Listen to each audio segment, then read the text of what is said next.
This is the story of Nellie by me, Joe White.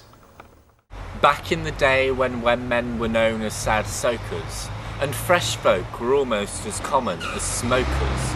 Now I'm not going to say that that's now the way, but it certainly was back in those old days.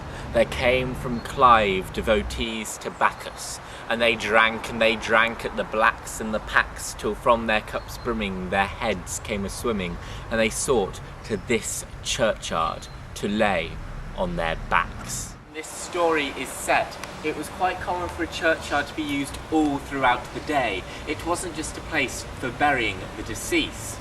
Children would come here to play leapfrog over the stones. Women would come here to natter and gossip, and men would come here to fight, local champion against local champion. But as night would settle over the churchyard, a very different story would be painted. Men would stagger through here drunk, intoxicated from their night out at the pubs, and some would be in no fit state to return home, and so they would sleep on or under the stones. But this is no story of one man. This is the story of Nellie, as I'm going to tell thee. One night she drunk enough ale to quite fill her what? Pay for a bed to lay down her grey head. I'd much rather be frozen, old Nellie had said. So quite oft here she came, all weathers the same, and without a murmur or moan she slipped under the stone, and she slept, and she slept.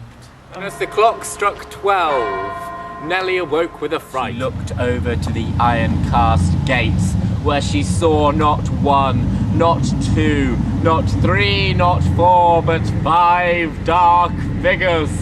And these figures stumbled and staggered and swirled and swaggered, stumbled and staggered and swirled and swaggered, stumbled and staggered and swirled and swaggered towards her, until they sat on top of the very stone she was under. And Nellie lay frightened for her life, but she listened in to what they were saying, and she heard a name she recognised, and being an old woman, she saw an opportunity for gossip.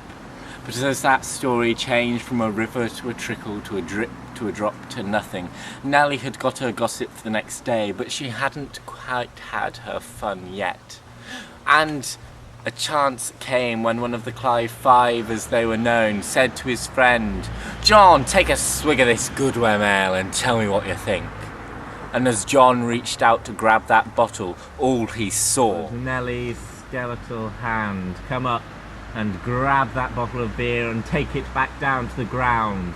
And well, you can imagine what they were thinking, and they ran and they ran and they ran back to Clive in 15 minutes. And they told their friends of the skeletal hand stealing their beer the next day, and Nellie told her friends too, and the gossip. And now you know Nellie's story. Maybe you should tell your friends as well.